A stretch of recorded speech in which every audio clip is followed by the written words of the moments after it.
अस्सलाम वालेकुम वरहमतुल्लाहि वबरकातुहू। उम्मीद है आप तमाम दोस्त अहबाब खैर आफियत से हैं। अल्लाह तबारक व तआला आप सबको हमेशा यही खैर आफियत से रखे। मैं नवाज सऊदी अरब के कुछ अहम अपडेट लेकर आपके सामने हाजिर खिदमत हूँ। आपसे गुजारिश है, अगर आप हमारे यूट्यूब चैनल पर नए हैं तो अभी हमारे यूट्यूब चैनल को सब्सक्राइब करें।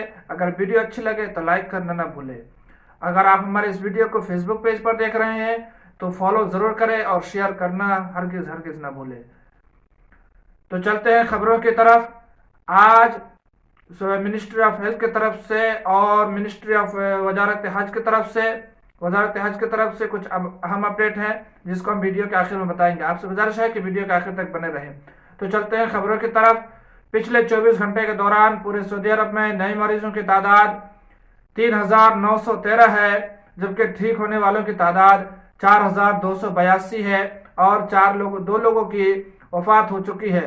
अल्लाह रब्बुल इज़्ज़त के बारगाह में दुआ है कि मौला जो भी लोग इस मुहलिक वायरस की वजह से वफात पा चुके हैं, अल्लाह उन सबकी मग़फ़िरत फरमाए।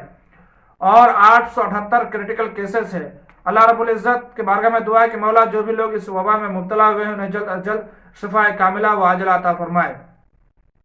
और दूसरी अपडेट ये है कि पिछले एक हफ्ते के दौरान पूरे सऊदी अरब में जो लोगों को पकड़े जा चुके हैं, जो लोग भागे हुए हैं कफिल से या गैर कानूनी तौर पर सऊदी अरब में रह रहे हैं, तो इनकी जो तादाद है लगभग 13,000 के ऊपर है। और इसमें से 7,500 लोगों को उनके अपने अपने देश भेज दिया गया है। तो इसमें जो सबसे ज़्यादा परसेंटेज है वो इथियोपियन की है, दूसरे नंबर पे यमनी है और गालिबन 3 या 4% बाकी सब लोग हैं।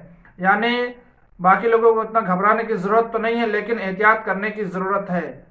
अगर चेकिंग हो रही है तो आप एहतियात करके अपने काम पर जाए। और तीसरी अपडेट एतमरना ऐप के बारे में है। अगर आप उम्रा करने के लिए जाना चाहते हैं, उम्रा करने के ख्वाहिशमंद हैं, तो अब आप एतमरना ऐप के ज़रिए होटल बुक करा सकते हैं, बस का टिकट आप बुक कर सकते हैं और बहुत सारी सहूलतें आप हासिल कर सकते हैं।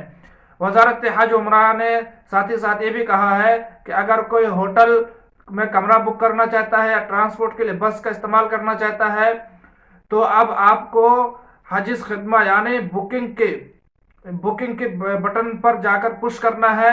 वहां से जितने भी होटलें हो या बसें हो, जितने भी सुविधाएं हैं, वो सारी सुविधाएं आपके एतमरना ऐप में आ जाएंगी। उसमें से आपको जो आपके लायक इस्तेमाल का होगा आप उसको इस्तेमाल कर सकते हैं। तो अब एतमरना ऐप के जरिए ये चीज़ आसान हो गया, वरना पहले बहुत सारे ऐप मोबाइल में रखना पड़ता था। यानी कि अब एक ही ऐप के जरिए आप 2 से 3 काम और बहुत सारे काम ले सकते हैं। और साथ ही साथ आजिल न्यूज़ के जरिए खबर है कि मिनिस्ट्री ऑफ हज की तरफ से कि ट्विटर पर किसी ने सवाल किया था कि उम्रा पर आने वाले वीज़े की तोसी हो सकती है। तो सऊदी वजारत हज उम्रा ने जवाब देते हुए कहा है कि उम्रा पर बैरून मुल्क से उम्रा पर आने वाले की वीज़े में तोसी नहीं की जा सकती है। अलबत्ता कोरोना एहतियाती तदाबीर को मद्देनजर रखते हुए मस्जिदुल हरम में अगर कोई बाजमात नमाज पढ़ना चाहता है या तवाफ करना चाहता है या उम्रा करना चाहता है तो उसको परमिट लेना ज़रूरी है।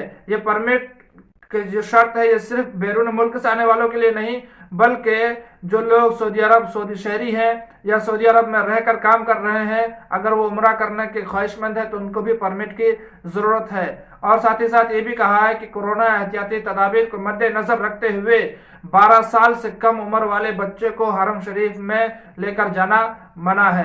तो अगर कोई फैमिली के साथ जा रहे हैं, अगर आपके साथ छोटा बच्चा है तो अपने छोटे बच्चों को साथ में लेकर न जाए, इसलिए कि अगर आप छोटे बच्चों को साथ में लेकर जाएंगे तो हो सके कि आपके ऊपर गिरामा हो सकता है।